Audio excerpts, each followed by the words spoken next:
I'm Mary. And I'm Katie, and this is The Housewife Did It.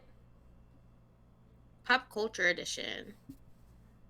My neck looks weird. Hello and welcome to everyone except whoever let Harry Styles shave his head. Yeah, that's rough. Obviously, I honestly think he still looks so handsome. Like, even without hair.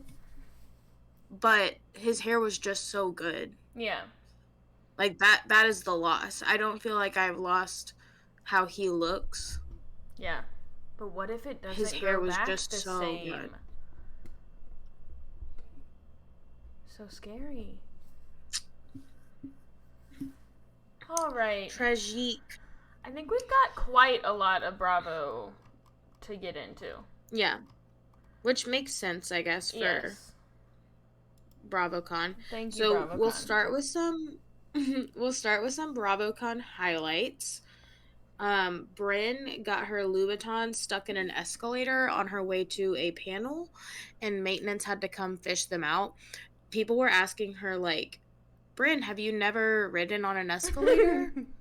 Yeah. And she said, like, she was like, I realized, like, at some point, like, that they were going to get stuck in it. Like, she was like, I realized, like, at some point on my way down, like, these are gonna slip right into that and get stuck there. But they did get them out. Yeah. Eventually. After she walked around barefoot for a little bit. It reminded me of, like, my childhood and our mom making sure that our shoes were tied before we got on the escalator. And, like put the freaking fear of God in us that, like, when we stepped off, we had to take a big step. Like, I was, like, fucking 20, I was, like, lifting my knee all the way up to take a step off the escalator. Yeah. So, rightfully I mean, so, I guess. She had a point, I guess. I wasn't walking around in Louboutins, but... That's true. It's just the skinny heel, which you would never catch me in. Right. So, I guess I don't have that much to fear. Yeah. But yeah, that was, I think, the funniest thing to me. Yeah, that was good. We had talked last week about Captain Jason mentioning an interest in Lindsay Hubbard, but apparently he also mentioned crushing on Lala. Mm-hmm. I have now seen that he listed several Bravo crushes. Yes. But he and Lala both posted photos together from BravoCon, and they both reposted a lot of Instagram stories of people, like, making, like, little jokes about them really being together or hoping that they'll really be together, which I think is, like, very, like, fun and flirty. Yeah. And, like, not something you would repost if it was, like, absolutely out of the question. Yeah. So that seems promising. Yeah. And how cute would it be if Captain Jason, the yacht captain, was a stepfather to a little girl named Ocean? So cute. I would love that. Lauren, Jason, and Ocean. How fresh. Mm-hmm.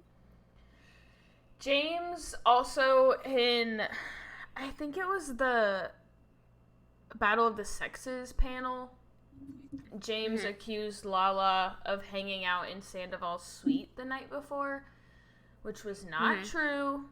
Turns out it was Sheena, Brock, and Logan were also there. James says the Logan part is what made him think Lala was there. Lala said, like, dude, you know I go to fucking sleep. Like, why would I be there? But she also mentioned later that if you watch the Snapchat video in question, like, the girl that would presumably be Lala is Sheena. And she's holding a White Claw. So she was like, it's not me. Like, literally could not be me. But the reason I snuck this right here in the Captain Jason conversation is that in the Battle of the Sexes, Captain Jason basically pipes up during this and, like, offers Lala an alibi. He says, well, we were in the elevator together, and when I left you, you were heading back to your room. Now, I do think Jason was at that after party also, so that could have been the alibi, but, you know, whatever, Jason, letting He's us like, know. I didn't see you there. I would have known if you were there. He's like, I just want everyone to know we were in an elevator together. But people are rightfully asking for that elevator footage. Yeah. Need access to that. They would be like literally the hottest couple alive. Yeah. So good. Ariana didn't seem happy about Sheena hanging out in Sandoval's room. She didn't seem like mad. She just said like it's weird, but I won't be telling anyone what to do. Katie said, I'll tell people what to do. I don't mind. Yeah. But I wonder if Ariana is more so like at a point where she's like, I'm done trying to tell Sheena what to do. Yeah. Yeah, but it you know, also like seemed... less like, oh, I don't want to tell people what to do, and more like, if I keep telling her what to do, I'll lose her. So like, I'm just gonna cut it out. Yeah, I mean, Ariana doesn't really seem like the type that would be scared to lose someone that's making that choice. But I will say, given that Vanderpump teaser we watched, it seems like this isn't the first time Sheena is hanging out with Sandoval in times that she shouldn't be. Like, obviously that could all be editing, but the vibe I was getting there is that all the girls were coming for Sheena because she's being too nice to Sandoval. So, I don't think that's like much of a shock to her at this point. So maybe she is just like a little like whatever. Yeah. Also, I think Ariana does have like a bit of an understanding, and I mean this in the nicest way, but I think she understands Sheena as the clout chaser that she is. Yes. And that like this is a job for Sheena, and missing an after party where she could make connections, and like she probably feels FOMO if she would miss, like it's probably not about Sandoval being there. It's just like, I'm gonna be in a room with all of these Bravo lebs, and like Sheena will do anything to climb that ladder. Sheena has the worst FOMO I have ever seen in my damn life. Like, and like I get bad FOMO, but like I think that it's the idea like if she's invited somewhere, she will be there. Yeah. Because she just doesn't want to not be where everyone else is. And even the way she explained it was like very, these were not her words, but this is how I interpreted it, was very like, but that's where the party was going. So like it was very like, duh, like why would I not go where the party's going? And Brock even said, now Brocky baby, we ain't falling for this shit. Brock was like, we just knew we were going to the penthouse. How do we know who's in the penthouse? First the fuck of all, why is Sandoval in the penthouse? Second of all, you didn't see this man use his key to get in. You didn't, like, you had no fucking idea whose room you were going to. I'm not buying it. Yeah, I don't know about that. Come on now. Also, though, in another panel, they were talking about Tom Schwartz's tattoos and, like, that he has LVP and he has Bubba still. And Ariana kind of made a joke about, like, my initial is technically still on somebody's ass, too. So I guess the bacon A is still only half gone. But then she says, and now it's just all these temporary tattoos?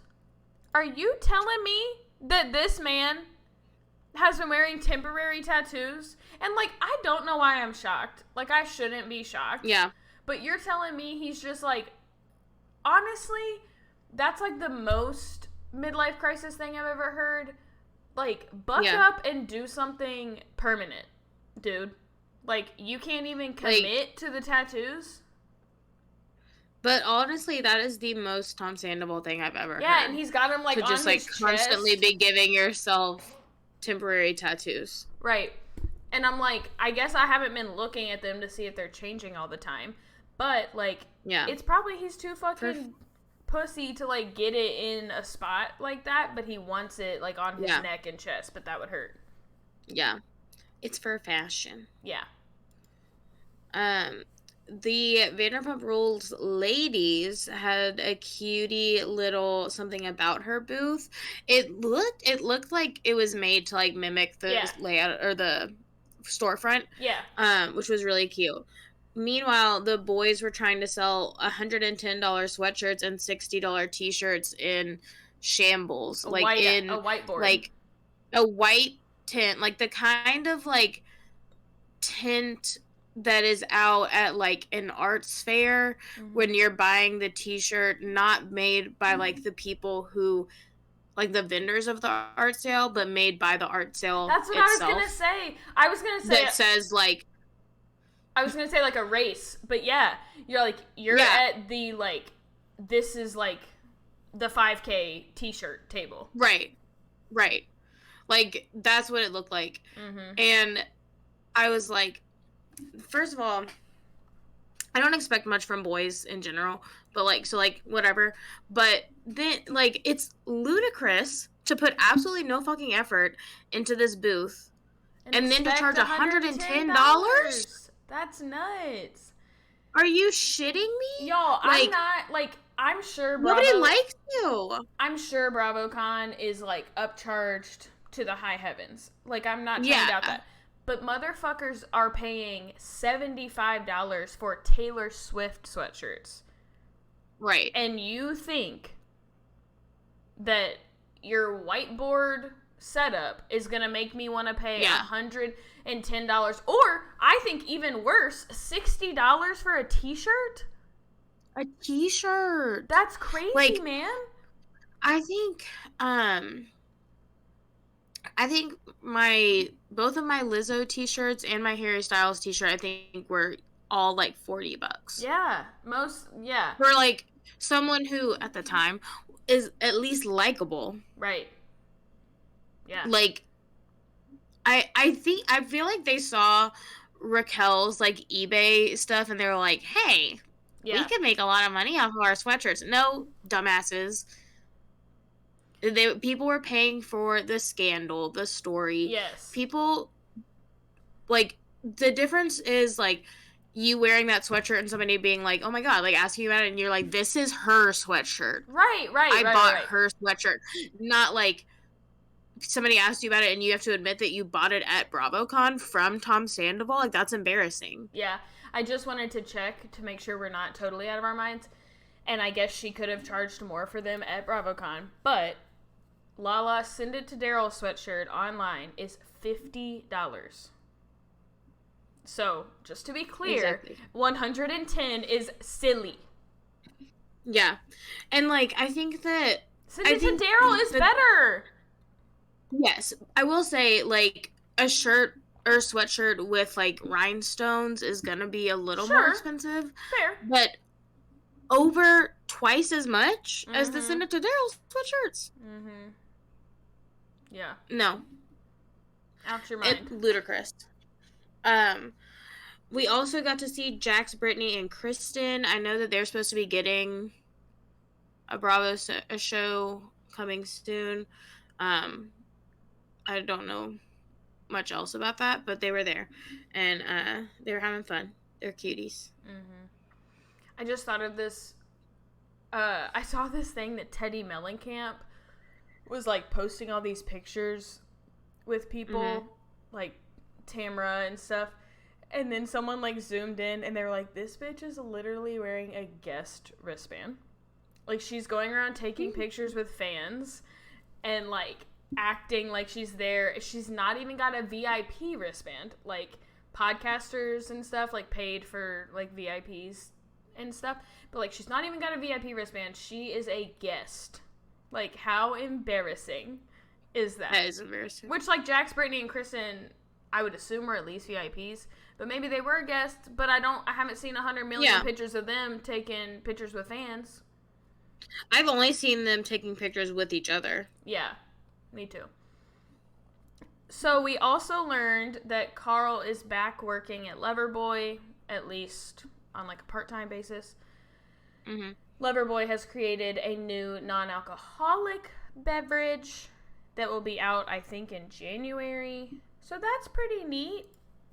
I would be so excited to try that. I feel like literally the only thing holding Carl back from working there and being besties with Kyle was his relationship with Lindsay. And not to his not his fault or Lindsay's fault, like it's Kyle Mm-hmm. hating Lindsay, but I Yeah. feel like as soon as Carl and Lindsay were broken up, Kyle was like, and you can have your job back and we can be best friends again and we can Mm-hmm. make a non-alcoholic beverage just for you. Mm-hmm. Yeah. Kyle Richards also spoke on like a kind of red carpet situation about her and Mm-hmm. Mauricio's relationship and their separation, but for the first time she used the word divorce, but no one Mm-hmm. like said anything to her. Like the person didn't say like, Mm-hmm. "Oh, it's a divorce now." So it wasn't until people on the internet started talking about it that she later clarified that she did misspeak. They are still only separated and they're not going through a divorce. I find this Girl, you did not weird. misspeak.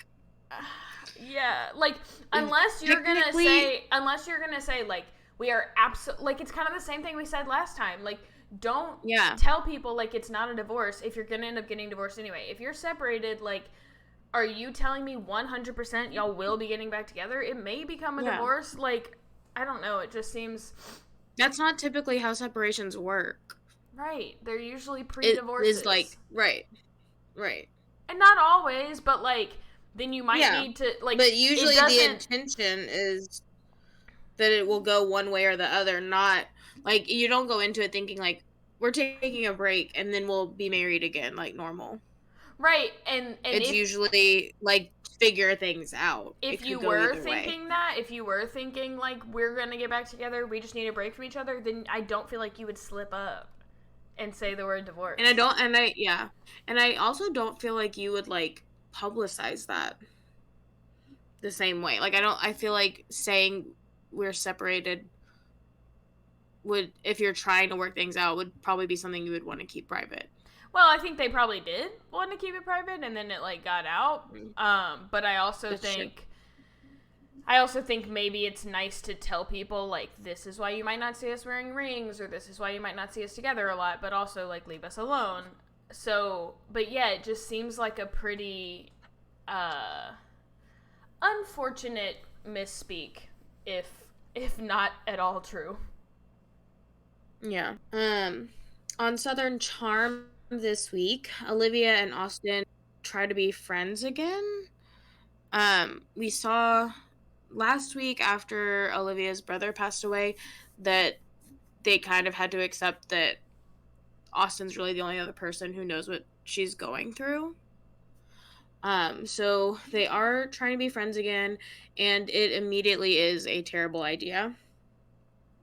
We see them go on a little coffee date, but what we don't see is them apparently have a movie night where they watched Friends with Benefits, and the writing is on the wall, my friends. Yeah, so weird. Could not have picked a worse movie for this situation. Mhm. It's really unfortunate. Rod, he's one of the new cast members, and he has been casually seeing Olivia this season.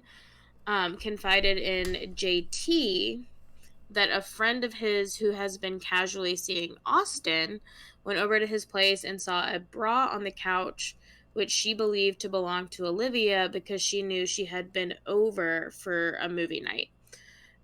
At the same time that Rod is saying this to JT, Austin is confiding in Craig that he is worried about the bra situation because he knows it looks bad, but that it was simply a matter of Olivia making herself comfortable. Yeah. Yeah, I saw they asked her about that at BravoCon, and she said the same thing. Like, I just was getting Mm-hmm. comfortable. But Mm-hmm. she basically was like, I have learned my lesson. Like, I sincerely regret taking my bra off. Yeah. We'll never do it It again. my first thought was like, I don't think I have ever been at another person's house and thought I'm going to take my bra off cuz I'm uncomfortable. But then I also think about like I started dating my husband when I was uh 19. so like I didn't really have any like romantic partners that I was like going and staying at their place, because no one I had ever dated before had a place of their own and like for me to like stay the night at. So like maybe I just don't get it, and there's like, if it's like your ex who you've been intimate with and you're comfortable, you're uncomfortable, it's normal. I don't know. Yeah. That Yeah, is I not in mean, my realm of understanding, but it wouldn't be something I would do. yeah, it does But seem I also weird. believe Olivia. I yeah, I try to think of that too. Obviously a little hard. I don't wear Yeah. bras, so Yeah. I never take them off, that's for sure. But I just think of like, even if my best friend came over like to my house, who's like very Yeah. comfortable with me, she like has never, unless we're getting ready for bed, like taken her bra Right. off. But I guess that's Yeah. also hard, right? Like how cozy were they getting for this movie? Was she Right. in virtually pajama? Like I don't really know. Yeah. But I also thought I saw, I don't know because I haven't seen this, but I thought I saw Leva maybe at BravoCon or something saying like, I do that too. Like I will make myself as like comfortable as possible anywhere I go. And I thought like, that's weird that y'all are like saying this Yeah. is all something, this is something you all do. You Yeah. just take your bras off. I don't Maybe I understand. am just minimizing myself too much as a woman, Right. and I need to be unapologetic about making myself comfortable everywhere I go. Like Yeah. maybe that's the problem. I just like my first thought was, um who does that? Yeah. Who Also, like, who at someone else's house is like, I'm gonna take my bra off if you don't mind, and yeah. then leaves it there. Like Yeah. if I was in a situation, like if I could see myself at my best friend's house and like my bra. The other day I had a pimple like under the wire of my bra. Excruciating. Yeah. I could see myself in a situation where if I had that and I was at my friend's house and it was like just the two of us, I'd be like, I have to take this off. But I would like stick it in my purse. I wouldn't just hang it over the side of her couch. Yeah. Yeah.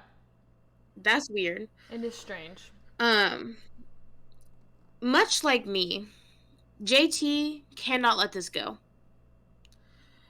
He is making jabs at Austin all through their Valentine's Day dinner with the boys. And finally, Austin is like, what the fuck is up, dude? Like, Why are you mad? why are you coming for me? What is going on? And JT just releases all of Rod's business. And Rod is like, I think JT is speaking on something that I specifically said I wanted to wait to address privately. Um, and JT is like, yeah, I am like shut the fuck up, JT. So Rod and Austin do have a private conversation and basically reiterated everything they said to JT and Craig. Like Rod is saying how he felt, Austin saying how he felt. Rod really is not buying it, and they're both like trying to explain to each other, like Rod is saying it's hard for me to know that someone I like so much is this close to you as an ex. Right, Like that makes even me if y'all weren't uncomfortable. fucking, like that is weird that Right. she is so comfortable Right. with you to be doing that. Yeah. Right. And I then think that's Austin is fair. like, but you have to understand that as her ex, it makes me uncomfortable that y'all are seeing each other. Like, Not really the same thing, Austin. it's But not. It sure isn't. It sure is not. Um, it just is like messy. It doesn't really like go anywhere, the conversation. But yeah, I was thinking, I was like, Austin, like even if it does make you uncomfortable, like you don't have a dog in this race anymore, a horse in this race, whatever they say. a horse. um Dogs aren't racing. People race dogs. Yeah, not Yes, really. they are. Not really. Greyhounds. A horse in this the gray race. the greyhounds I'm answering are what it racing. is. It's horse.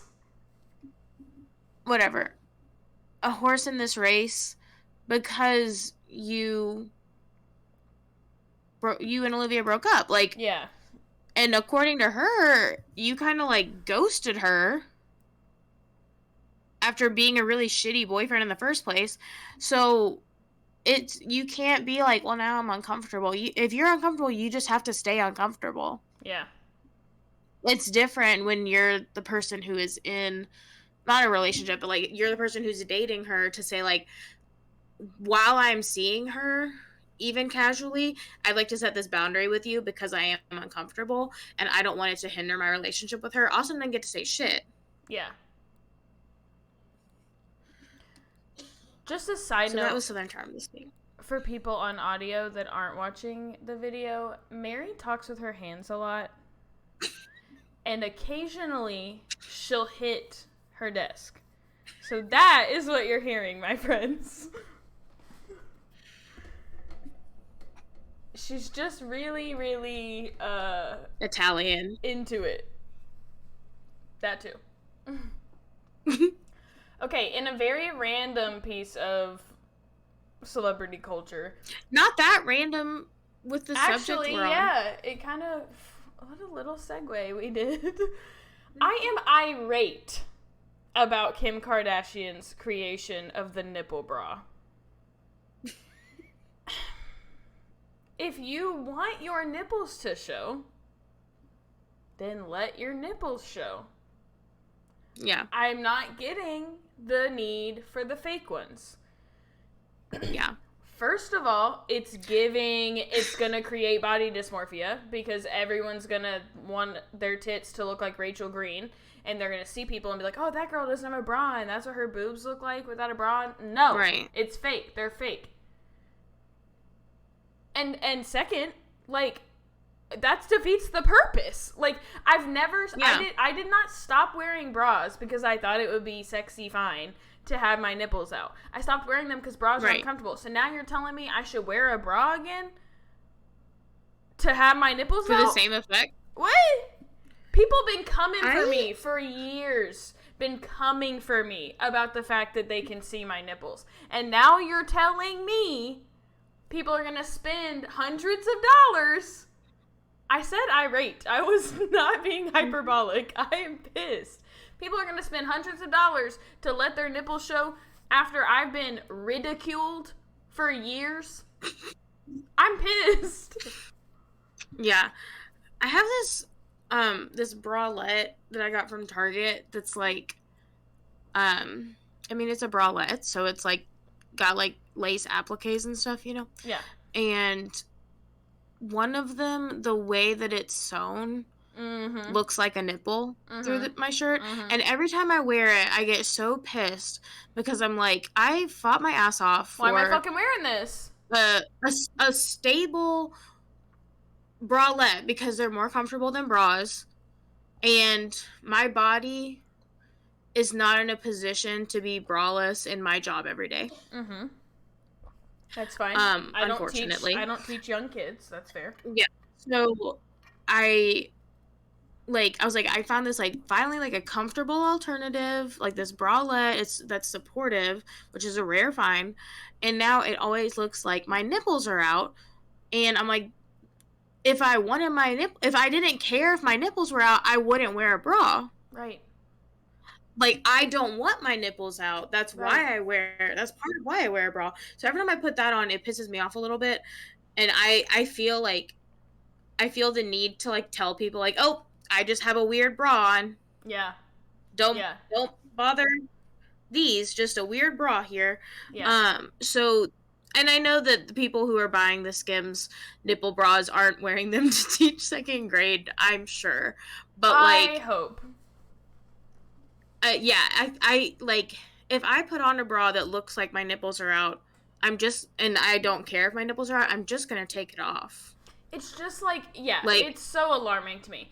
It was like less than a month ago, the last time that someone said to me, so you don't wear a bra, does that mean you don't mind when you're nipping? Like, what do you do when you nip? And I say, nothing, I don't care. That was less than a month ago. This isn't like years ago, and now all of a sudden we're like, and I guess everybody's got to be the first, you know, you gotta do something innovative, but like, what? The only benefit I can see is if you're wearing like a white shirt or something and you want like you don't care, you want your nipples out but you don't want like your areolas like to be seen through the shirt. But why do you want your nipples out that bad? It's Well, just yeah, that's like, the other thing. Is like if you're wearing a shirt that you'd need to not have your that is see through, maybe you don't need to have your nipples out for that shirt. yeah, I just, But I also am not someone who can afford $100 fake nipple bra. So maybe someone in high fashion, Paige DeSorbo, please weigh in. Like, are we missing something? Is there a reason this is so important? listen, I get why it's important because my nipples are showing, but they're pointing downward because I'm not wearing a push-up bra. So of course, the ideal is that I'm wearing a push-up bra that puts my nipples at this perfect spot on my body and then I'm nipping. But it's like, it's so fucking stupid. So we're bringing back Yeah. low-rise jeans, nipple bras apparently, and we're gonna ruin girls again. We're just gonna Yeah. make everyone hate their bodies again. High-waisted jeans were for the girls' bellies. Yeah. That's all. I proudly wear my high-waisted jeans. Speaking of I Kim saw a child Kardashian's today trend, pull his nothing. Yeah. That was just my segue. I saw a child today pull his sweatpants up to his nipples. Cute. And I was like, that's what I need in the pant. Yeah. Not the low rise. But yeah, so Kim Kardashian's bestie was supposed to have an announcement for us today. I put in our Notes. show notes. Show notes. I said, hopefully I can drop something in here about Reputation TV by this point because it is November 10th. Snake in 10. I cannot because of weather issues. Apparently, there's flooding in Argentina. Yeah. So tonight's show of the Eras Tour is postponed to Sunday. Which means that if Reputation TV is announced tonight, it will likely be at the end of the night via social media. And if not, it'll probably be at the whatever the next Argentina show is. Yeah. Or we. I don't know if there's supposed to be wrong. one tomorrow. No. I like thought about it, and because today I was like, maybe she'll announce it like before the show or something. And I was like, maybe we misinterpreted. I literally cannot think of any other way we're supposed to understand Snake in 10, coupled with the fact that Reputation's original release date was November 10th. Well, it was Snake 10 in, but okay. Also that's just the order of the word. So like maybe it was just a snake and just an ION. And we're clowns. But but it is a 1 instead of an I. I think. I don't know. I also think, like it looked more like a 1. Yeah, I just wonder if like this would change. Like I mean if it was supposed to be a certain date, I feel like she would stick to that date, but I don't know. Yeah, but I think a lot of people are like questioning the same thing. Like, what does this mean for a Reputation TV announcement? Mm-hmm. So I guess we'll see. Good news though in Taylor Swift land is that a new Lover bodysuit and the man jacket were previewed on night 1 in Argentina. So good. Very pink. My new faves. I love pink. So I obviously loved the new set. So cute. Yeah. I'm trying to think because I don't think I've seen a lot of like pictures of the man, is it always a silver jacket, or does the man jacket always change with the lover bodysuit? Mm, it's not always silver. Okay. I don't know how like consistent it is like paired with a bodysuit. Um, Mm-hmm. but she's done like dark ones before. Okay. I did But we're see still not out of tidbits. it was a lot of tidbits. The other parts are Yeah. shorter though. A source told Us Weekly, and I hate saying things like that because what does that mean? A source told them. But a source told Us Weekly that Taylor and Travis have a very detailed plan on maintaining a long distance relationship while she is on tour and he is playing games. There's already some videos speculating Yep. that he is there or going there to surprise her. I don't know now that it's like moved to Sunday. Like, I assume he's got things to do on Sundays. We've been waiting all week for Sunday night. But yeah, It's the NFL song. I know. But someone posted a clip of him and his brother on their podcast where he was saying like, "I need a tan. I should probably go somewhere close to the equator." And his brother was like, "Hmm?" So, That's fun. yeah. That's cute. I liked the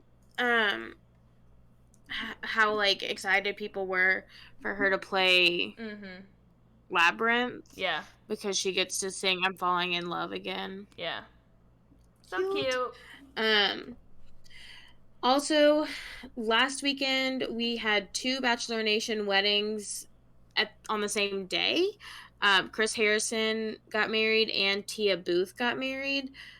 I'm kind of wondering how many people had to choose between these because I saw like Raven Gates, who was a bridesmaid in Tia's wedding. Yeah. She commented on somebody's photo from Chris's wedding and said like, so sad I had to miss this. So then I was kind of wondering like how many people had to choose which one they were going to go to. Yeah. I did see a few things out of Chris Harrison's wedding of note. Mm-hmm. So, based on some photos and a video posted by Jason Tardik of an after party, Luke Gulbranson is there with Tayshia. Mm-hmm. So basically, it seems that he was her wedding date, or at least her after party date. So I just would like to know how much longer until they hard launch. In addition to this... Yeah, you said that, and I was like, of course he was her date. Right. They're dating. But, like, still no posts. Also, though, at BravoCon, very briefly, but at BravoCon, Lindsay said... they were talking about, do y'all still talk to Luke? And Lindsay said, like, he has a girlfriend. What? That does not answer the question. Well, it wasn't. That wasn't the answer. But I'm just saying, like, people brought up Luke, and then she's like, yeah, and he has a girlfriend now. So he has a straight-up girlfriend. There's no way it's anyone else, because if it was, she would not be his girlfriend anymore. Right. So I'm like, can you just... But... Yeah. Also at the wedding were obviously both Jason Tardik and Caitlin Bristow. Afterward, Jason commented on one of Caitlin's, or on a Instagram post, but I assume it was Caitlin's, saying, it was great seeing you, KB, and she replied, great seeing you too, JT, rip to the dance floor because we killed it. So, cuteness. I know, and when they broke up, she said, yeah, it's not closed forever. Yeah. I mean, I hope they can be friends either way. Yeah. On Dancing with the Stars this week, Lele went home. And the only reason I'm putting this in here is because I was shocked. Because she's pretty good. Like, not only is she, like, like better than some the other people that are there, but like she's good. And but she's definitely better than others. She's in like scoring higher than others. She's scoring higher than Harry Jowsey, than Allison Hannigan, than Barry, what's his face. Um so it was like surprising, and her partner said like they asked like how they felt, and her partner was like, this shouldn't be happening, basically. But I think that's the risk you take. Like that's what happens when you let viewers have a say in these competitions. And with Lele specifically, I know like not so much recently, but like Lele Pons has not always been the most like person on social media. We are ready to move on to Bachelor Nation. One of only two of our like big topics. Um, and even so, it will be short because Bachelor in Paradise was centered pretty much around one thing, and Women Tell All with very cordial 60-year-old women is not that interesting. Mm-hmm. So starting with Bachelor in Paradise, Sam pooped. Yeah. It feels way too late for that announcement, but good for her. Yeah. It has been several weeks now I don't think there it has. since, yeah, since we saw her go home. So it just feels like, girl, is she just pooped, or Jesse just heard about it? Like it just feels like a long time. But I forgot about her, to be honest. But good for her. Yeah.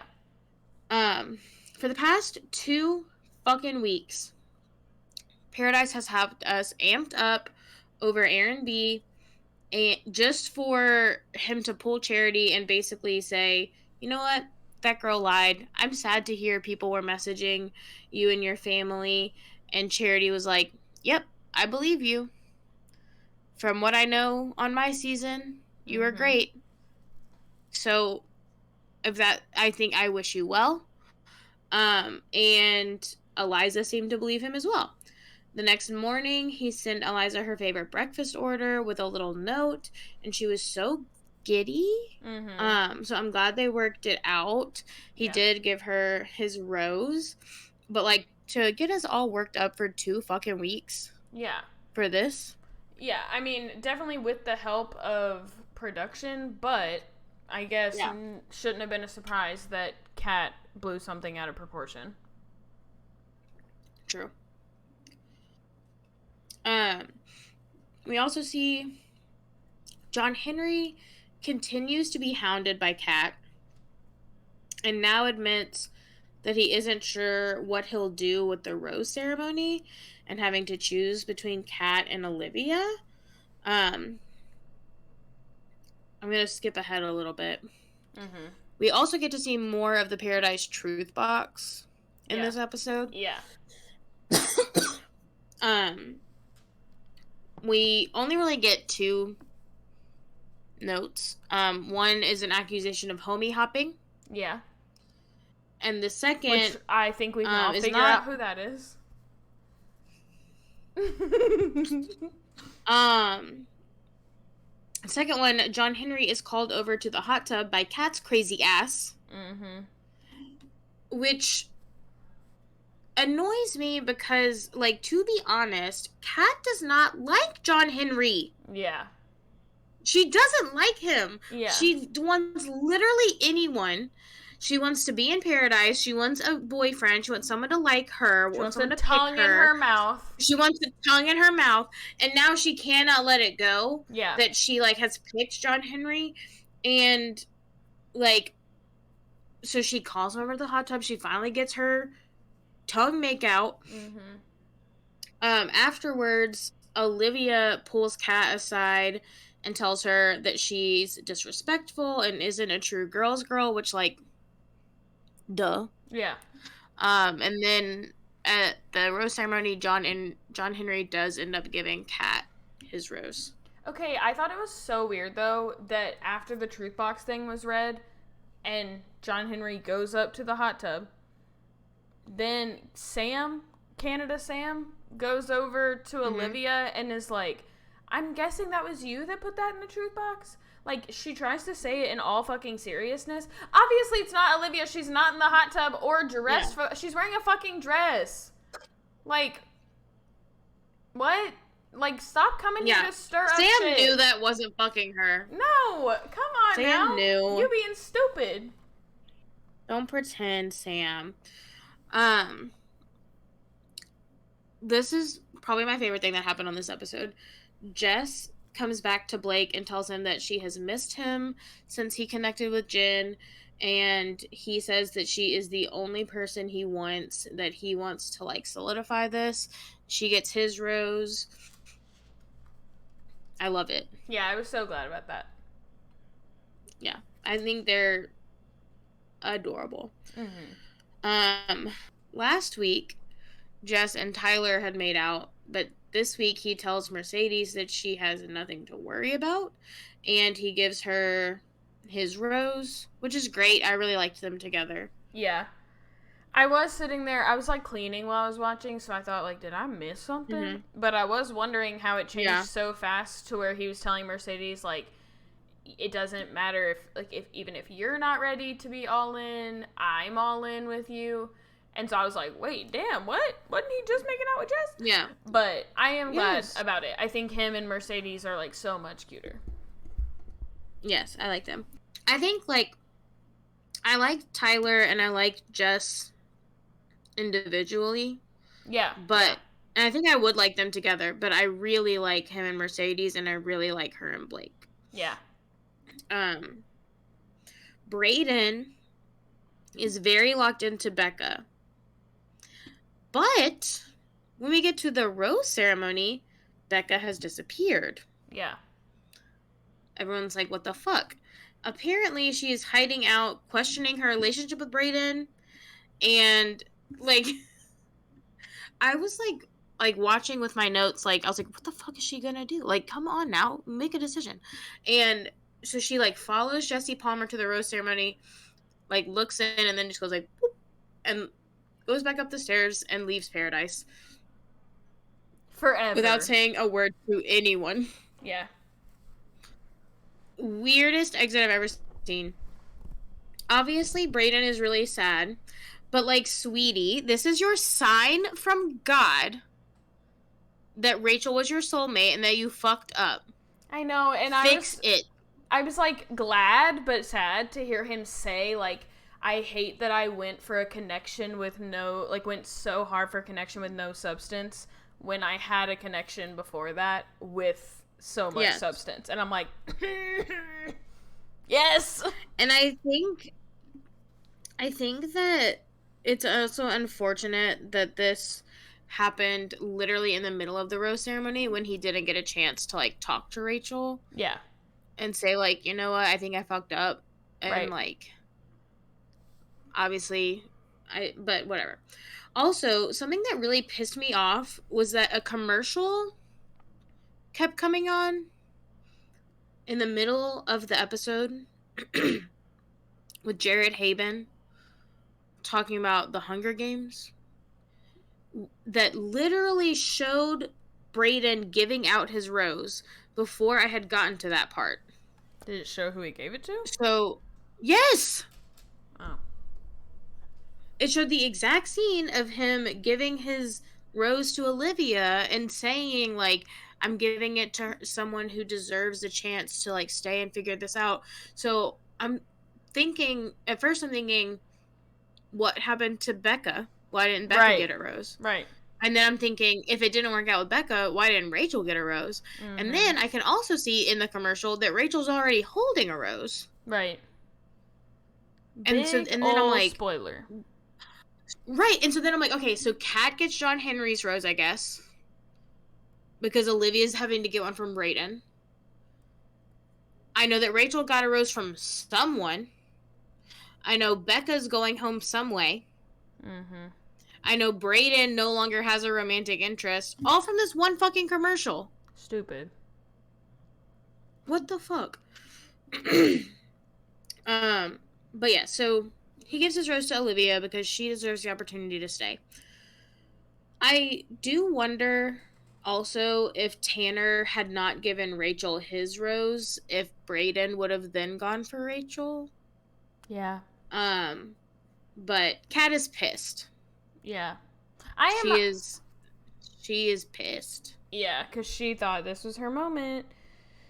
Yeah. It's like, fuck Brayden. Yeah, I am just really still hoping he will have that conversation with Rachel. Like, Yeah. I was scared that he was going to just leave because he wasn't going to have anyone to Yeah. give his rose to. And I was like, no, no, no, no. Like, I still think they should do that. Yeah. Should still talk. But, Yeah. yeah. I'm like glad for Rachel to be wanted. Yeah. I'm like, she's never, like, she's obviously had a rough go at it. And so, like, the idea that, like, two guys might both be interested in her, I'm like, yay, like, good for her. Yeah. For some reason, Tanner is torn on who to give his rose to. Mm-hmm. Which is odd to me because I thought that he was, like, set on Davia after their date. I did not realize that he was in a predicament. Yeah. But now he's going for Rachel. And he does end up giving her his rose. Canada, Sam, and Peter are pretty solid, which is, like, fine because they both get on my fucking nerves. Mm-hmm. Useless. So Peter gives his rose to Sam. Avon obviously gives his rose to Kylie. Like, they can get engaged and peace out now. I do not care anymore. Yeah. Davia and Jin are sent home. The two newbies from the week. Yeah. Yeah.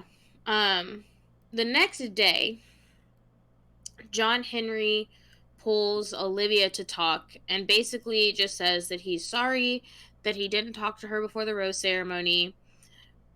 Which, in my opinion, he is only doing because he assumed she would go home at the rose ceremony and she didn't. Right. Right, and I wish he had given her a little more... He did not think nobody was going to give her a rose. Yeah, I wish he had given her a little more closure in that conversation and actually said, like... Yeah. But, to be clear, like, I do only want to pursue Kat. Like... Yeah. Like, I feel like there still wasn't, like, an ending there, and she was still thinking, like, maybe she could, like, talk to him, but he just is, like, that's his way of, like, ending it, is being, like, sorry about that. And it's like, yeah, you weren't ever gonna say sorry to me if I had gone home. Yeah.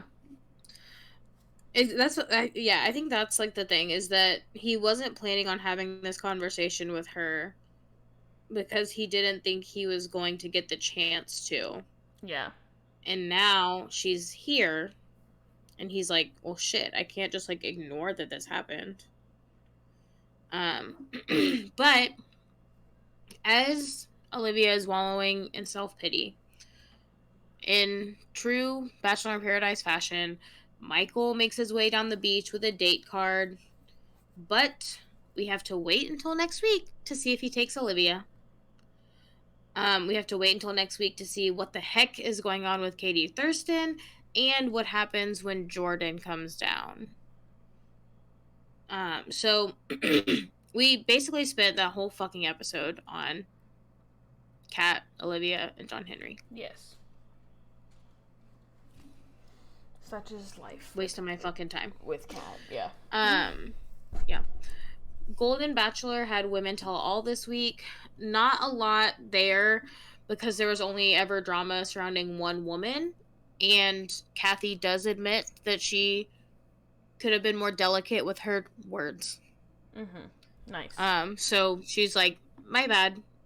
So that's over. She says it's in the past. They're good. They discuss a food poisoning situation that was either caused by Edith's guacamole or Susan's meatballs. Damn, them's fighting words. Neither woman will admit. Yeah. They're like, so, like, Susan's like, it was Edith's homemade guacamole, and Edith's like, no, it was Susan's meatballs. Like, they will not secede.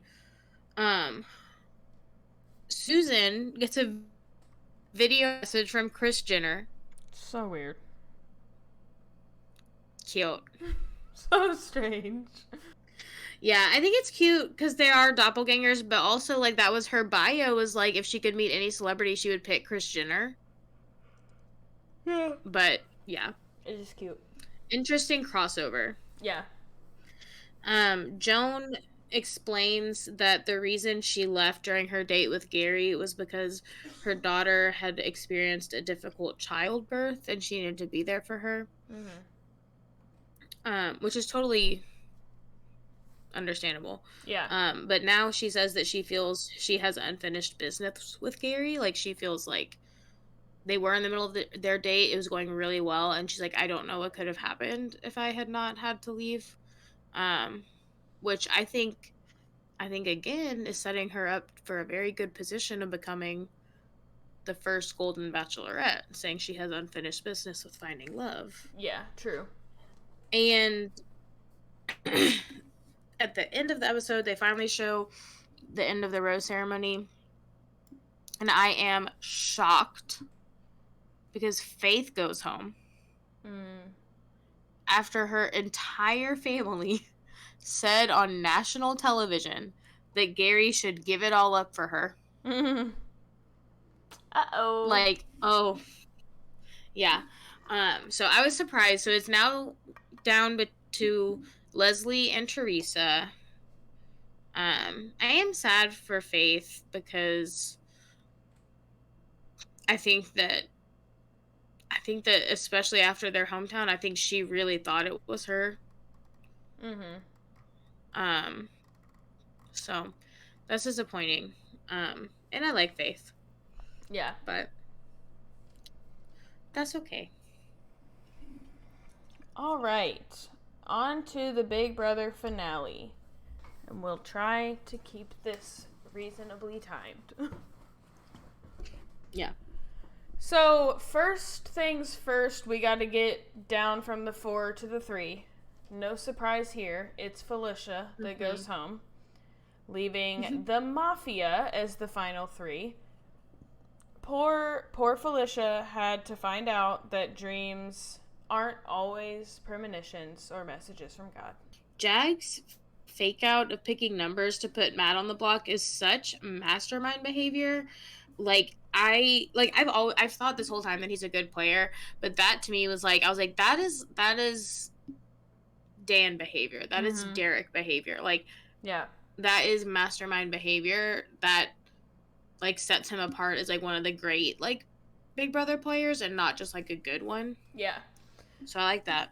Yeah, I thought that was really smart. I think like throughout the season, I at times have not been that impressed with Jag, mostly because it doesn't seem like he's up against other threats. Like, it's just kind of felt like, of course he has this in the bag. But it's in those moments that I see, like, no, like, he's thinking steps ahead. He is a good strategist. And in fact, like, having no strong opponents left was kind of by his design. Like, he left himself with people that he knew he was better than, you know? He could beat. Yeah. Yeah. Yeah. It made me sad that Sari called Matt either an idiot or an airhead. I don't know which one he was, but I know it was one of them. I'm assuming she's mostly referring to thinking it's stupid for Matt to play the game as Jag wants, but I just think it's a low blow for someone that she's supposed to be close to. And I feel like we've seen a lot of things like trigger Matt as someone with a disability.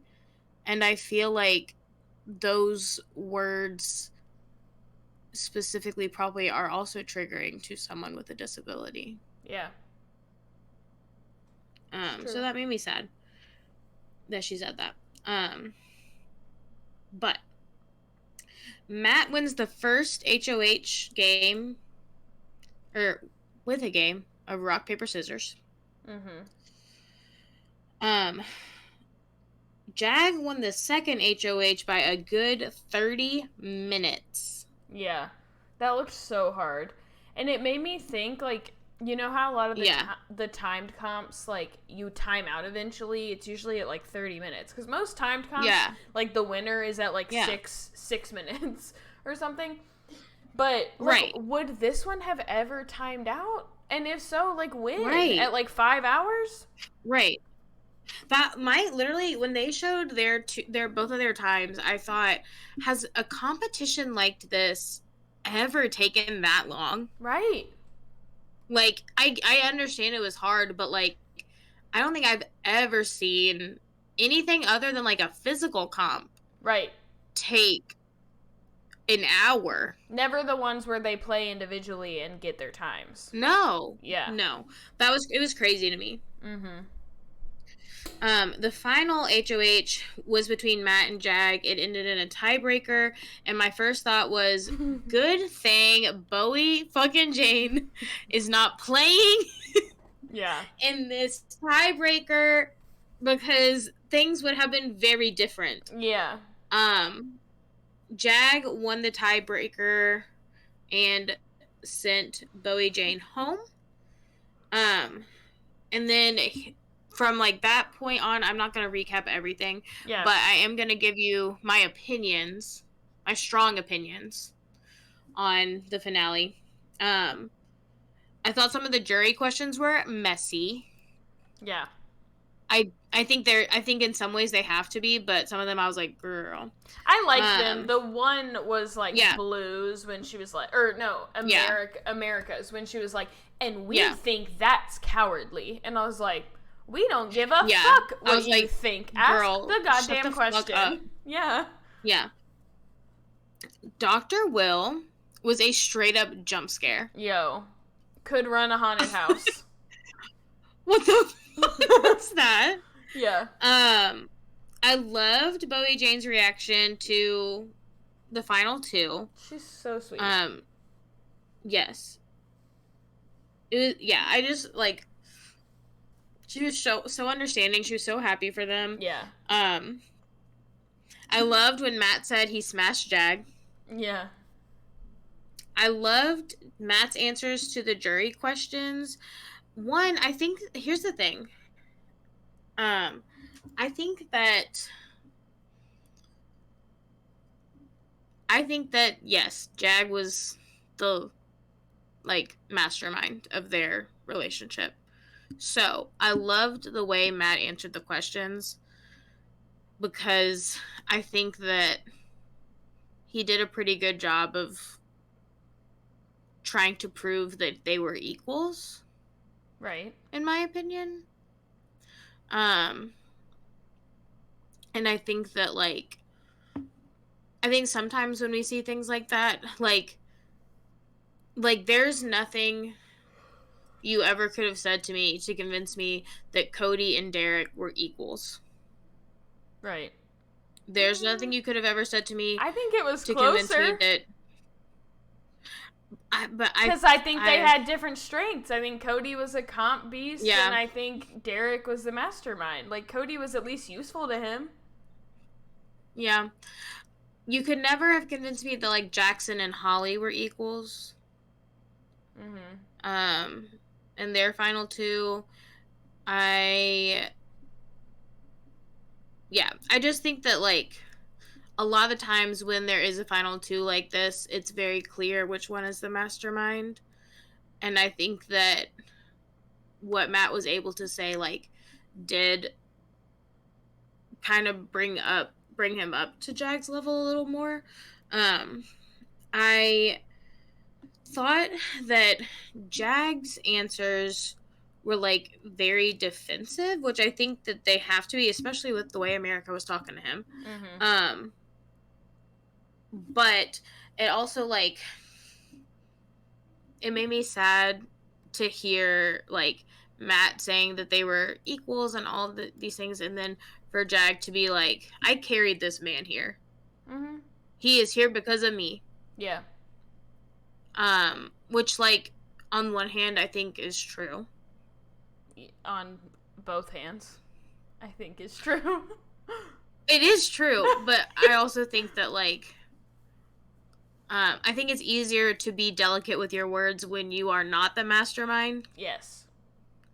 than it is the other way around. Right, But also because just like if Matt had gotten up makes me there and sad. said, "I'm the leader, I carried Jag here," they would have Yeah. laughed in his face. Right, right. Yeah, I do see that. I just think that like it just makes me sad when like people are like putting other people down, I guess. Yeah. Yeah. My take is I wholeheartedly disagree. I thought Matt was just kind of proving the jury's point that he did not make any moves alone. Unfortunately, you cannot win this game as a duo. So I was really kind of hoping that Matt would explain why he should win, even if it was like a lie, even if he was like, "Oh, I'm actually the leader." I was kind of hoping like he could do that. I think Jag's answers were exactly the type of answers that I like to hear on finale night. I loved in his speech that he went one by one through each person to explain how he was instrumental in getting them out. I do totally get on like a human level why you were sad because Matt wasn't throwing Jag under the bus in any way. And then it seemed like that's kind of what Jag was doing to him. But like he did say like there is a leader directly after his best friend said there's not a leader here. Right. But I think on a game level, I think that was Matt's downfall is that he prioritized this friendship over winning. And I think Jag loves this friendship and is devoted to this friendship, but I think Jag also kept his priorities in check that like we will be friends after this. I need to win $750,000. Yeah. So, yeah. And I think that's what I was trying to say. Like I think that Jag's responses in his speech were like a winner's response, just not like, kind. yeah, they made sense. Yeah. They were valid. They made sense. They were true. And they are things that he was able to say that Matt wouldn't have been able to say regardless. Right. It just was like sad because they're like besties. Yeah. I think the reason it makes me sad is because I think even for $750,000, I don't think I could, like, on national television, be like, I deserve to win over my best friend here. Sorry. Like, I am much better. I think it would make me uncomfortable. Yeah. You should never go on Big Brother. I shouldn't. No. I don't have the heart for it. If I were up against someone I didn't like. Yeah, but I don't think you would make it there if you can't be mean to people that you do like. Yeah. I could be mean to anyone who I don't like. But when it comes to someone I do like, I am so scared. I did also like the jury continuously pointed out that Jag would not be there if not for Matt, because I think that was a really good point. Yeah. And I had not been thinking about that. So I'm glad that they pointed that out. I also, part of the reason I was like iffy about Jag's responses and his speech were that, like, I thought America's not gonna like that. Corey's not gonna like that.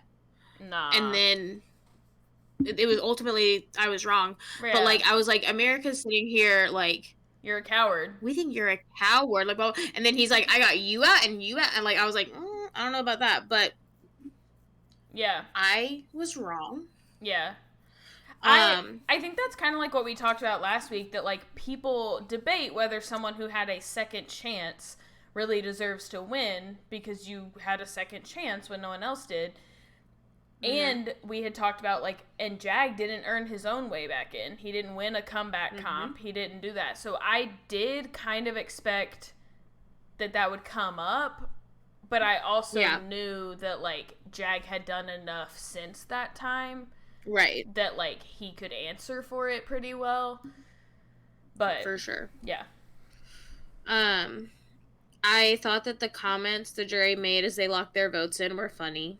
Yeah, dude, they were funny, but I honestly wish they would stop letting them talk. I hate that every Yeah. season they make it so obvious. And I remember Yeah. on Celebrity Big Brother this last time, Mhm. Julie, like, halfway through was like, y'all have got to stop saying things that are gonna let them know who you're voting for. Like, Yeah. the whole purpose Sammy. was for you to say, like, I'm voting for the person that I think played the best game. Yeah. Not. Yeah. Not. I'm voting for the person with the curlier hair. Yeah. Sammy said when Cameron went, he was like, "I'm voting for the guy that I said I was voting for." Blah, blah. He was like, "How do you think he said that to both of them?" No. And I was like, I really feel like.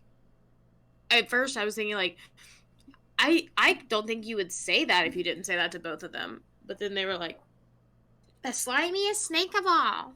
Yeah. I was like, y'all gotta shut the fuck up. Yeah. I hated Nicole calling creepy Cameron a hero. Yeah. When she said that, I was like, no, she's wrong. What comment boards is she reading? Like, people do not view him as a hero, but that's where apparently I was wrong. Yeah. I love Jared's sweater. I loved the reveal of Sari and Jared being mother and son. I cackled at Sari pretending to be shocked. Yeah, so cute. And I cackled at her reaction when Blue admitted she knew about it. I know. And she's like, we'll talk after this. Yeah. She is funny. Yeah. She was, I thought, like, I mean, this could have been edited out, but, like, Blue had told her that she knew before she left the house, and I wonder if she kind of said that to her, like, what the fuck? Why did he tell you? Yeah. But yeah, she was really funny. I would beat his ass. I hated America widowy gwittying. So bad. It was the most god-awful fucking thing I've ever seen in my life. Is this like an inside joke between her and Matt and Jag? Like, are they, like, living for it? I was like, I don't understand. There's, again, maybe I'm not cut out for Big Brother, but there is nothing on this fucking planet that could make me gritty on live national television. Yeah. Nothing. Yeah, she did a lot of embarrassing stuff on national television, though. Yeah, true. Like moaning to the sounds of the amendments. Yeah. And the moment you've all been waiting for. In case you didn't know, Jag won. He is, as he pointed out many times, our first Sikh winner of Big Brother, which, of course, he is because he is the first Sikh player of Big Brother. And Matt would have also been the first had he won. Yes. Matt and Bowie. Yes. And Sari. And Felicia. Yeah. How far back can we go? Yeah. Anyone within the final 5 would have been a first. Yeah. I don't know. Blue probably would have been the first because, yeah, there haven't been that many females. She would probably be the first Asian woman if she had won. Casey is Filipino. Oh, I forgot Casey won. Yeah. You're right. So, I was glad, though, that it wasn't unanimous. I, kind of hate when it is. Yeah. Because I'm like, this is kind of, boring. Yeah. But, so when it was, 1 to 2 and then, 2 to 3, I was like, yeah. So that was cool. I was glad, too. Because I like when the jury has different ideas of what makes the best player. Because that is, something about Big Brother. You can use different strategies to win. I disagree that, America was, floating is a strategy. I agree floating is a strategy. I think you have to eventually shift to something better if you want first place. But I think, Matt had a strategy of making people, his was more, he was trustworthy to people. And so, that's fine that's what Suri and Felicia wanted to vote for. I was going to point out one thing that I didn't love about Jag's speech. In this section. So I did like when he said, like, do the right thing. Like, you know who Mhm. deserves to win this game. Like, you know who earns it. Yes. What I didn't like, small, but I didn't like when he Mhm. was like, do the right thing. I would be the first Sikh winner at Big Brother. And I didn't like Yes. that because of the fact that Matt would be the Yes. first deaf winner at Big Brother, and The that, like, first differently abled winner of Big right at Brother. all. So I just think that, like, and maybe that's not what he meant. Maybe he just, like, was proud of that fact and whatever. But I don't think you want to charge people with, like, making this, like, you don't want people to vote for you for that, you know, like, so Yeah. tell them why you should win, sure. And you're right, they should do the right thing, they should vote for you, you did earn it, that's all great. But I just was kind of like, okay, like, I don't know that that's considered the right thing, is just like Yeah. voting for you. No, I thought the same thing when he said that. Mm-hmm. And I thought, like, I don't really think that that's fair Yeah. to say. But also I thought, like, that's when I started thinking, but Matt would have been a Mm-hmm. first, Bowie Jane. And, like, Bowie Jane and Felicia and Suri, like, Whatever, you know. yeah, not, like, big monumental firsts, but, like, Matt also would have been a pretty monumental first if he had won. And I think that the difference is that a lot of the jury did point out, and Riley pointed out, that what Matt, like, Matt's disability was something he had to overcome Right, in in the a Big Brother house house. full of That he made whispers. it, yes, that he made it to that point despite all of that. Right. Whereas, like, it's really cool that the first time we have a Sikh person on Big Brother, they also won Big Brother. Right. But it's not quite the same as, like, it didn't affect his gameplay Well, yeah, and I the think, way like, that Matt's deafness did. people talked about the way that for Jag, after he got evicted 10-0 and came back, Mm-hmm. he had to switch strategies, and, like, he had to kind of, like, recalibrate his game. And I think that that's a great point, that, like, he did do that. But I also think, like, Yeah. Matt had to build his strategy around, and he had to Yes. adapt, like, when Yes. he realized, like, even people I'm close with are gonna whisper with me in the room, or people I'm gonna have to hear about things secondhand, like, because Matt came into this saying, I'm not gonna have a problem at all, I read lips really well. And I think it was something he had to adapt to. So I think they both, in that way, like, molded to what they needed to get to the end. Yeah. There was one part in the finale, and I think it may have been when they revealed Suri and Jared as mother and son, but I think because Matt looked, like, surprised but also confused, Mm-hmm. and I thought I saw Jag lean over and say, "Did you hear her? Oh, okay. Or do you know what she said?" or something, and he was like, and and then Julie was like, "Once you pick your jaw up off the floor," I was like, I don't think his jaw's on the floor. I think he's confused. Yeah. Like, I don't think he knows what was said. Because I think it was, like, something that I don't think Julie's Jared face was said on the screen. Well, Jared said it so quietly. Yeah. And his back was to the screen, I think. And then everyone starts cheering. So I don't think Matt knew what was said. Yeah. So, like, even in the finale, he's still, like, at a disadvantage for certain pieces of information. Yeah.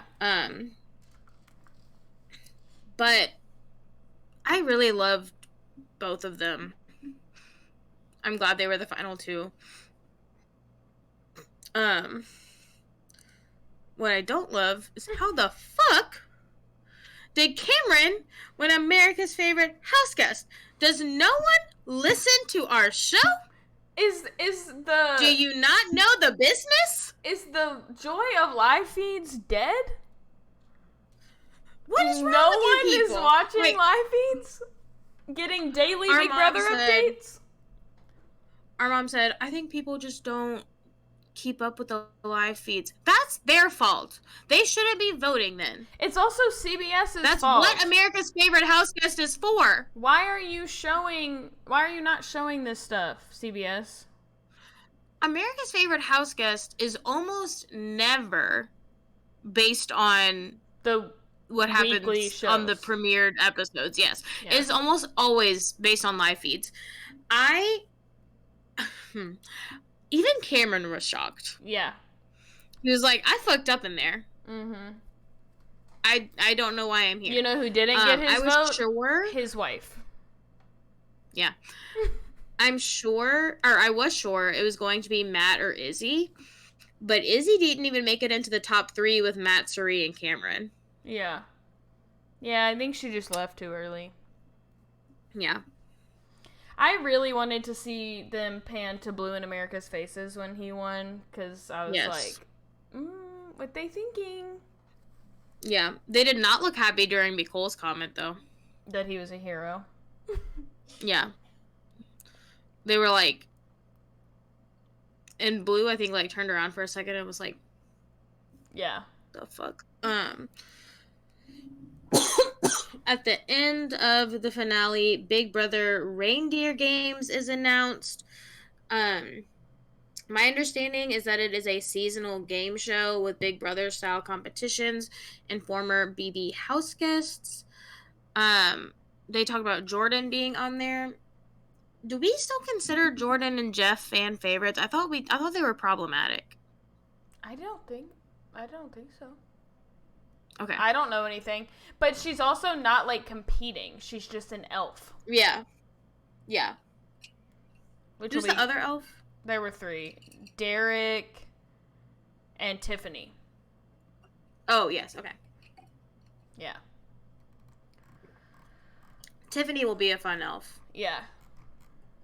Yeah. All yeah, right. I think Jordan will be a fun elf. I think so. I don't remember if there was anything. Like, I'm like, maybe there was something with her and Jeff, but I'm not.